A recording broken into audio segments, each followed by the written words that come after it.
PharmaPal. You're listening to Bloomscast, the official podcast of Blooms.io, home of the bioactive library for mass spectrometry instant optimization. Let's dive into the latest in natural chemistry, bioactive discovery, and the future of lab innovation. Today we're tackling a really interesting topic, using castor oil. Right. Specifically thinking about it as a way to maybe avoid going past your due date or even, get labor started. Exactly. It's one of those things you hear about. It had a long history, lots of opinions, but what does the actual evidence say? Yeah, and we've got some fascinating sources to dig into today. We're looking at three main things. All right, okay. First, a randomized controlled trial from Nigeria. So women randomly got castor oil or didn't. Then a retrospective study looking back at records from a U.S. birth center where they used a castor oil cocktail. A cocktail. Okay, interesting. And the third? And third, a big systematic review and meta-analysis, which basically pulls together lots of different studies on the topic. Got it. So our mission today is really to understand what these different kinds of research from different places tell us. How well does castor oil work? Is it safe? What's the bigger picture? Precisely. Let's dive in. Where should we start? Maybe the Nigerian study? Yeah, let's start there. That sounds like a good foundation. It was a randomized controlled trial, you said. Yes, exactly. At the University of Nigeria Teaching Hospital, they looked at pregnant women who were between 40 and 41 weeks along. So right at that point where people start thinking about induction. Right. And they giving a single oral dose of 60 milliliters of castor oil to a control group who, didn't get anything. Okay, so the big question first. Did it help stop women going too far past their due date, post-term pregnancy? It seemed to. They found a much lower rate of post-term pregnancy in the group that got the castor oil. It was about 17% compared to over 41% in the control group. Wow, that's quite a drop. Less than half. Yeah.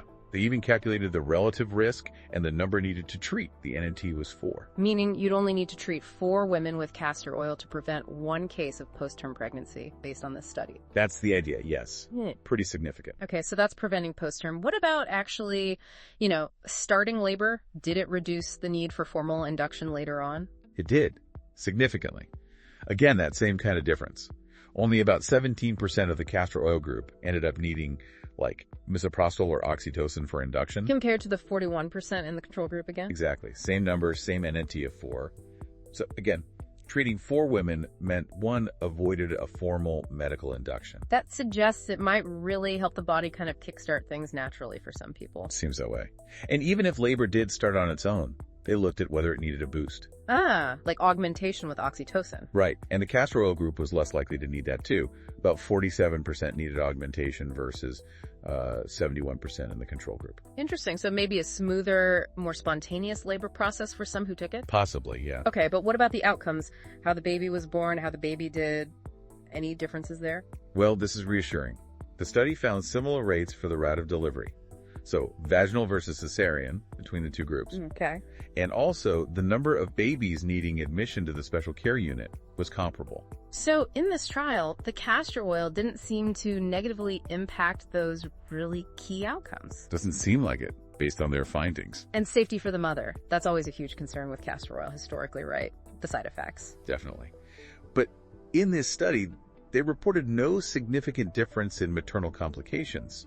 They specifically looked for things like infections during labor, uterine hyperstimulation, rupture, meconium staining. And found no difference. No reported cases of those specific serious issues in either group. No significant difference. That's really good to hear. What about did it work quickly? Did it seem to start labor soon after taking it? Oh yeah, this was dramatic. They found a much, much higher likelihood of labor starting within 24 hours if you took the castor oil. About 57% in that group went into labor within a day. 57% compared to what in the control group? Less than 4%, like 3.8%. Wow. Yeah, the relative risk was huge, over 14. And the number needed to treat here was just 2. So for every 2 women who took it, 1 went into labor within 24 hours. That's what this study suggests, yes. A pretty rapid effect for many. Okay. Now, you mentioned a couple of important details about how they ran this study. Yes. 2 key things. 1, they defined stimulated labor as starting within that 24-hour window post-castor oil. Right. And second, they were careful about who they included. Women who had reasons not to aim for a vaginal birth, like a contracted pelvis, multiple previous C-sections, and unripe cervix, they were excluded. So this focused on women who were otherwise considered good candidates for vaginal delivery. Exactly. Okay, that gives us a really clear picture of that Nigerian trial. Very interesting results. Now let's switch over to the US. The birth center study. This one was different, right? Retrospective and using a cocktail. Right. Quite different. This was looking back at records retrospective from a freestanding birth center in the southeastern U.S. They looked at 323 women who used this specific castor oil cocktail between 2008 and 2015. Okay, gotta ask again, what was in this cocktail? It sounds memorable. It does. It was 2 ounces of castor oil, a cup of champagne, Okay. a cup of apricot nectar, and 4 tablespoons of almond butter. Wow. Okay, so definitely not just castor oil. How does that affect what we can take from it? Well, it makes it harder to isolate the effect of the castor oil itself, for sure. But the overall outcomes they observed are still interesting. So what did they find for the women who used this concoction? They saw a really high rate of vaginal birth, actually. Over 90% among the women who used the cocktail. 90%. That's high for any group trying induction methods. It is. And they also reported pretty low rates of maternal side effects. Nausea was under 7%, vomiting less than 1%, and significant diarrhea, also less than 1%. Wait, less than 1% for diarrhea with castor oil. Even in a cocktail, that seems surprisingly low compared to the reputation. It does seem low, yeah. That's what they reported from the records they reviewed. Maybe the other ingredients buffered it somehow. Or perhaps reporting was incomplete, being retrospective. It's hard to say for sure. True. What about the babies? Any adverse effects noted? Also, low rates. They noted meconium, the baby passing stool before birth, in only 1.5% of births. And importantly, no instances where the baby needed resuscitation right after delivery. Okay, so generally positive outcomes reported there too. Did they see if it worked better for some women than others? They did find one thing. Women who had given birth before Paris women were more likely to birth vaginally at the birth center after the cocktail compared to first-time moms, the nulliparous women. Okay, that makes intuitive sense sometimes. Anything else stand out? Yeah, they noted that for about 60% of the women, this cocktail was the only induction method they used at the birth center. So most didn't need anything else there. Right, and even for those who transferred to hospital, which was about 18%, nearly 1 in 5, only a small fraction, less than 4% of the total group, ended up needing oxytocin at the hospital.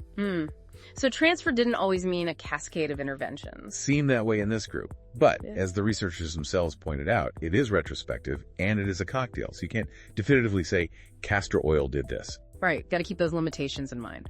Okay, so we have the Nigerian RCT showing clear effects for castor oil alone, and this US study with positive outcomes but using a mix. Now, let's bring in the big overview. The systematic review and meta-analysis. That should help tie things together. Exactly. This is where they pooled data from multiple studies to get a stronger signal. This review included 12 studies, RCTs, and observational ones covering over 1,600 pregnant women, looking at research up to September 2020. And what was the main takeaway regarding labor induction? Consistent with the Nigerian RCT, they found that using castor oil was significantly associated with a higher rate of labor starting. The overall odds, or risk ratio here, was about 3.27 times higher for initiating labor compared to control groups. So looking across many studies, the effect seems robust. It does seem to help start labor. Yes, the pooled data suggests that. What about the chance of having a vaginal birth? Did the meta-analysis look at that? It did. And it also found a higher prevalence of vaginal delivery in the castor oil groups compared to the control groups, roughly 81% versus 69%. Okay, another potentially positive finding, supporting what the birth center observed too, though their rate was even higher. Right. It points towards maybe increasing the chances of that outcome for some. And what about safety across all these studies? Did the meta-analysis confirm the generally mild side effects picture? Largely, yes. Most studies included didn't report serious adverse effects. Mild nausea and diarrhea were mentioned in some, which lines up with what we've been discussing. The more severe historical concerns didn't seem to be a consistent pattern in this collection of recent studies. That's good context. Did the review offer any clues about how castor oil might be working? The mechanism? Yeah, they touched on the likely mechanism involving ricinoleic acid, that's the active component in castor oil. It's thought to bind to specific prostaglandin receptors, EP3 receptors, on the uterus. And that triggers contractions. That's the theory, yes. Yeah. Stimulating those receptors leads to uterine muscle contractions. Okay, so there's a plausible biological reason for it. Did the review mention that history aspect, why it fell out of favor? It did. It noted that castor oil was, pretty commonly used before the 1950s. But concerns about those GI side effects, the nausea, the diarrhea led to it being recommended less often. But now this newer evidence is maybe painting a slightly different picture, or at least a more nuanced one. Exactly. It seems to be bringing it back into the conversation.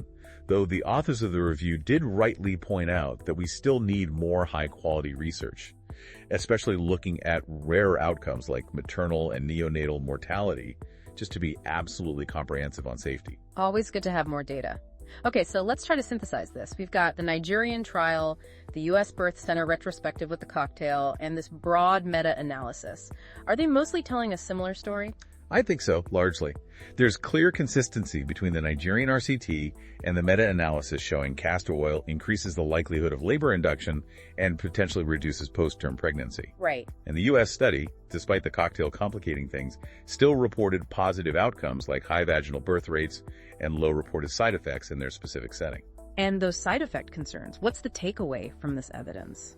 It seems that while side effects like nausea or diarrhea can happen, based on these studies, they might be milder or less frequent than the historical reputation suggests, and often not significantly different from control groups, and that meta-analysis finding about a higher vaginal delivery rate is pretty compelling too. That's a major goal for many people facing induction.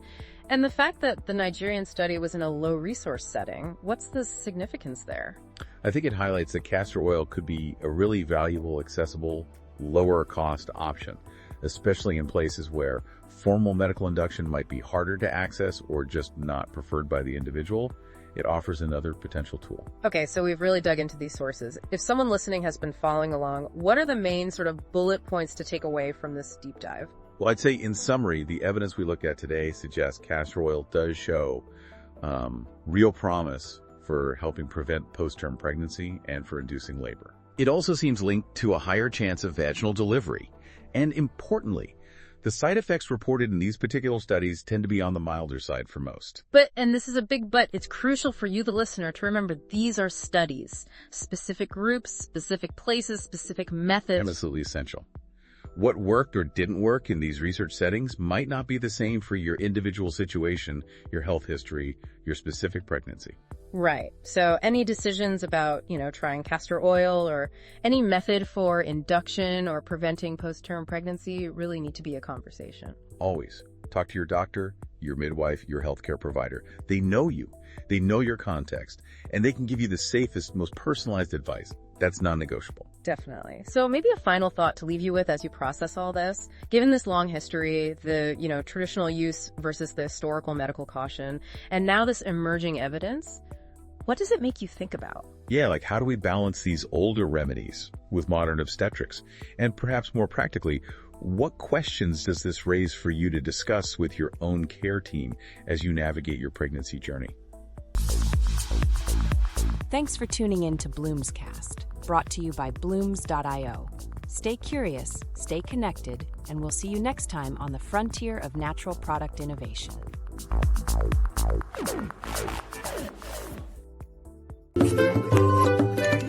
PharmaPal.